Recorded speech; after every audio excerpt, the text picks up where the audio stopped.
From a minority to a majority for Ontario Liberals, what the rest of Canada can learn from Kathleen Wynne's campaign and victory. Also, call it cramming federal MPs in that crazy to-do list before summer recess.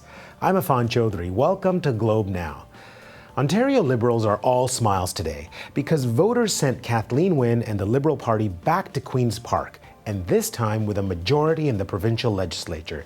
That came as a surprise to many, including Liberals.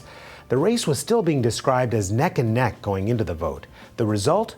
Well, the Ontario Liberals were elected in 59 constituencies. That's up from 48 seats in the last legislature. So, Ontario now has its first elected woman premier and its first elected openly gay premier. Sure, more than 60% of Ontario voters did not vote Liberal, but Kathleen Wynne is still being credited for running an impressive campaign. As for the rest, well, Ontario's progressive Conservatives will be picking a new leader and trying to figure out how they lost their fourth straight election.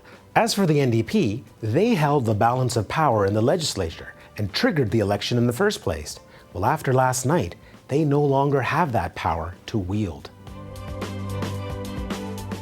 So there are lessons in the Ontario election and how to run an effective campaign. Well, joining us now is Adam Radwanski, who's going to help us distill some of those lessons. Welcome, Adam. Good morning. What is it, the big lesson, do you think, for Kathleen Wynne? Because there was a lot of baggage that she had. Well, it's hard to say exactly what worked for the Liberals, but something sure did, because among other things, their turnout went way up. Part of it seemed to be a reaction against the Conservatives. Part of it seemed to be a positive reaction, I guess, to her or the Liberal platform, probably more against the Conservatives. But I guess the lesson here in part is, despite all of the baggage they had, people do look forward as well. And, we talked a lot in this campaign. A lot of polls showed a strong desire for change. But I guess the desire for change has to be weighed against other things. And I guess people look forward more than they look back. And if you're able to distance yourself from your past, and she was able to do that post-Dalton McGuinty, and present a more appealing option than your competitors, it's possible the baggage just doesn't matter that much. Interesting. I mean, because the Dalton McGuinty factor was there for Kathleen Wynne. And it's a tremendous amount of baggage in terms of her predecessor. But she was able to get people to forget about that. Yeah, it's interesting because, some of the same people ran her campaign as ran Paul Martin's campaigns federally. And in their case, they had a lot more trouble doing that with Paul Martin. I don't know what it was exactly that worked better for her because the strategy actually wasn't that different. She didn't do quite the Mad of Hell thing, but she did an awful lot of apologizing, maybe just the right amount of distancing, but maybe it's just credibility as well. I think people just happen to like her. I think she's maybe so different from Dalton McGuinty that nobody would really watch her and think, oh, well, they're one and the same. And I think, again, it's the contrast with the other leaders as well. She also ran a left-of-center campaign. Is that what it takes nowadays to win an election? Well, I think what matters is rallying your base. And it's funny because the Conservatives thought that they could rally their base and not worry that much about the rest of the electorate, but if they got enough Conservatives to come out, that would be enough. The Liberals, I guess, were basically trying the flip side of that, but I guess they had somewhat broader appeal. I think what does matter is you really do have to invigorate your voters in some way. And if you look, again, the Liberal vote was way up in terms of turnout compared to last time, which means that Liberals were just more excited about voting for her than they were about voting for Dalton McGuinty. Now, whether that's, again, as a reaction to Tim Hudak, or whether it's because they were more excited about policies that spoke to their values is hard to measure, but definitely there was something there. So in that, there's a lesson of, pick the right leader and the right strategy, which arguably the Progressive Conservatives did not do. No, I think we can safely say that. I mean, you have to feel a little bad for Tim Hudak in this situation. I think he ran a campaign he thought was a good campaign. Obviously, a couple of obvious mistakes. The million jobs math being the most obvious one. But look, he did what he could. I don't know if he could have campaigned much better than he did. There's a couple of things there. One is people just didn't like him, and I don't know how you get past that. And those of us who've interacted with Tim Hudak personally actually tend to quite like him. He's actually in person quite a likable guy. It never came through well on TV or in photos, whatever else. And the other thing is they chose a strategy that would play to their base. And I think they really underestimated, A, how much they had to reach out to more voters, and B, how much they were going to invigorate everybody else to come out and vote against them. And looking at the NDP campaign briefly, I mean, what is the big takeaway from there? It wasn't the disaster for them that you might have thought it would be going in. And I know that some of the takeaway with the commentary after last night suggests that it was. It wasn't horrible for them. They came out with the same number of seats they went in with and a little more than they won in the last election.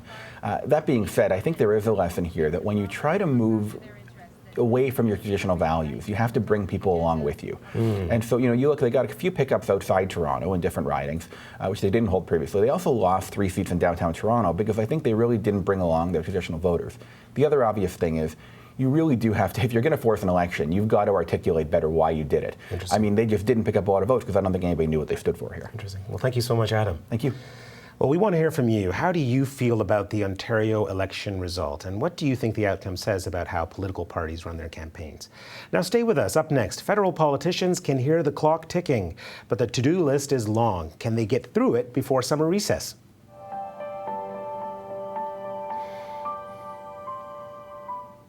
Well, the work is just beginning for Kathleen Wynne and the Ontario Liberals. Meanwhile, federal politicians are about to take a break. Now, that doesn't mean they don't have a long to-do list, and our digital politics editor, Chris Hannay, tries to get through that list in just 60 seconds.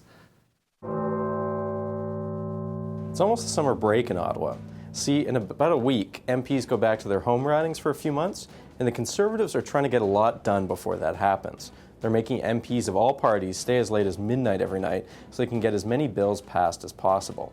In the rush, MPs don't get much of a chance to look over the new laws and sometimes don't even hear from witnesses. So to simulate the time crunch that MPs are feeling, I'm going to try to read all the bills they have to look at. And I'm going to do it in, let's say, 60 seconds. First, there's C-31. This is the Conservative Budget Implementation Bill and includes lots of things, like the money the government's going to spend, tax information sharing agreement between Canada and the United States, rules around replacing a Quebec bridge, putting caps on roaming rates for telecom companies, new fines for the temporary foreign worker program, and more. There's a free trade agreement between Canada and Honduras. C-23, the Conservatives' overhaul of election rules. This is the so-called Fair Elections Act. That does a ton of things, like getting rid of vouching at the polls, lets Canadians donate more to parties, and cracks down on robocalls a little bit, and a lot more. Two wide-range privacy bills, but those probably won't pass in time. There's a bill about offshore oil spills. That'll be close, but probably won't pass in time. Citizenship changes. The changes make it a little bit more difficult to become a citizen, make it easier to revoke the citizenships of terrorists, and more, lots more. A bill to rename some of the ridings for the 2015 election. A smaller bill about the budget. A pair of bills that deal with two First Nations. Oh, and they also named a new privacy commissioner. It's one of the parliamentary watchdogs, and reappointed the ethics commissioner.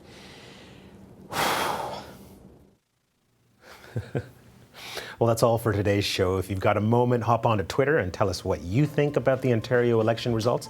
Get in touch with us at Globe Now. I'm Affan Chowdhry. Thanks again for watching.